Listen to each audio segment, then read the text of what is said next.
19 June 2020। সময়টা রাত প্রায় 8টা। এই যে লোকটি দাঁড়িয়ে আছে এর নাম হলো জয়রাজ, যে নিজের দোকানের সামনেই দাঁড়িয়েছিল। কিন্তু হঠাৎ সেখানে পুলিশ আসে আর অভিযোগ করা হয় যে এত রাত পর্যন্ত কেন দোকান খোলা রয়েছে।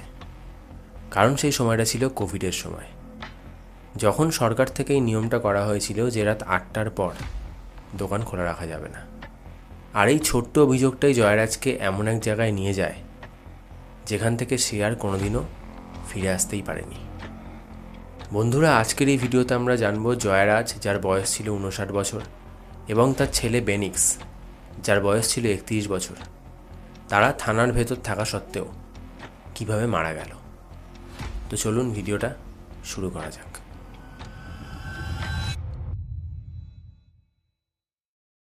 এই ঘটনাটা হলো তামিলনাড়ুর সাথাকুলামের। সেই দিন রাতে যখন পুলিশ জয়রাজকে থানায় নিয়ে যায়, তখন সেই খবর পেয়ে সেই মুহূর্তেই বেনিক্সও থানায় গিয়ে পৌঁছায়। বেনিক্স প্রথমে থানার বাইরেই দাঁড়িয়েছিল, কিন্তু তারপর পুলিশই তাকে ভেতরে ডাকে। আর ভিতরে ঢুকে সে এমন এক দৃশ্য দেখে যেটা দেখে সে অবাক হয়ে যায়। সে দেখে যে তার বাবাকে মাটিতে ফেলে মারধর করা হচ্ছে। তখন বেনিক্স তার বাবার এই দৃশ্য দেখে প্রতিবাদ করে, কিন্তু পুলিশ তখন সিদ্ধান্ত নেয় এবার বাবা আর ছেলে দুজনকেই শিক্ষা দেওয়া হবে। এরপর বেনিক্সকে থানায় ঢুকিয়ে পুলিশ দরজা দিয়ে দেয়। এরপর রাত 9টা থেকে ভোর 3টে পর্যন্ত তাদের ওপর চলতে থাকে অকথ্য অত্যাচার। এটা এমন কোনো মারধর ছিল না যেটা একবারই থেমে যায়, বরঞ্চ বারবার থেমে যাওয়ার পরেও যে সিনিয়র অফিসার ছিলেন তারা বলেন যে থামলি কেন, আরও মার। এই বলে আবার প্রথম থেকে মারধর শুরু করা হয়। এমনকি শুধু মারধর নয়, বাবা এবং ছেলে দুজনকে উলঙ্গ করে একসাথে মারধর করা হয়। অপমান এবং শারীরিক নির্যাতন, এই দুটোতে বেনিক্স এবং তার বাবা দুজনেই ভেঙে পড়ে।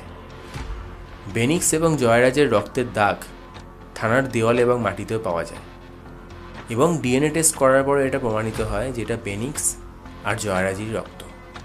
ভাবো, একটা বন্ধ ঘরে একজন বাবা ও একজন ছেলে, আর চারপাশে কিছু পুলিশের পোশাক পরা ভয়ানক জন্তু। সেই রাতে বেনিক্স আর জয়রাজ শুধু চিৎকার করেছিল, বাঁচাও আমাদের, বাঁচাও।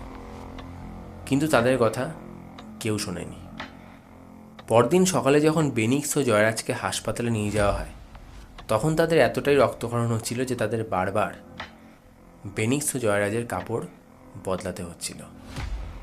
কিন্তু এখানে সবচেয়ে অবাক করা বিষয় হলো, সেখানে যে ডাক্তার ছিল সে বেনিক্স ও জয়রাজকে ফিট সার্টিফিকেট দিয়ে দেয়।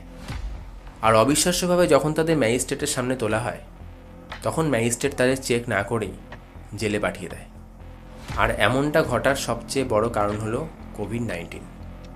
কারণ তখন মানুষের কাছে একটা জিনিসই গুরুত্বপূর্ণ ছিল, আর সেটা হলো সোশ্যাল ডিস্টেন্স।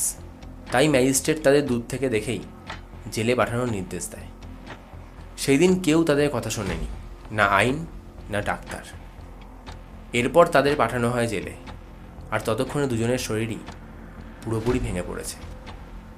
শরীরের ভিতরে এতটাই অতিরিক্ত রক্তক্ষরণ হচ্ছিল যে 22শে জুন ইন্টারনাল ব্লিডিংয়ের কারণে বেনিক্স মারা যায়, এবং ঠিক তার পরদিন ভোরে ফুসফুসে আঘাত লাগার কারণে জয়রাজও মারা যায়। মানে 24 ঘন্টার মধ্যেই বাবা ও ছেলে দুজনেই শেষ হয়ে যায়। এই ঘটনাটা যখন বাইরে আসে, তখন সাথাকুলামের মানুষ রাস্তায় বেরিয়ে প্রতিবাদ শুরু করে। ধীরে ধীরে তামিলনাড়ু এবং তারপর পুরো ভারত সবাই এই ঘটনাতে ক্ষোভে ফেটে পড়ে। এরপর এই কেস যায় পুলিশের হাতে। 10 জন পুলিশ অফিসারকে অ্যারেস্ট করা হয়, এবং সেই দিন রাতে 10 জন পুলিশ অফিসারের মধ্যে একজন মহিলা অফিসারও ছিলেন, এবং তিনি এইসব তার নিজের চোখে দেখছিলেন, কিন্তু কোনো প্রতিবাদ করেননি। এরপর সিবিআই এর চার্জশিটে মার্ডার, টর্চার সব কিছু প্রমাণ উঠে আসে। এরপর 2026 সালে, মানে এই বছরই, কোর্ট সেই সব পুলিশ অফিসারদেরকে ডেথ পেনাল্টি দেয়। আর এটাই ছিল ভারতের ইতিহাসে রেয়ার অ্যাকাউন্টেবিলিটি।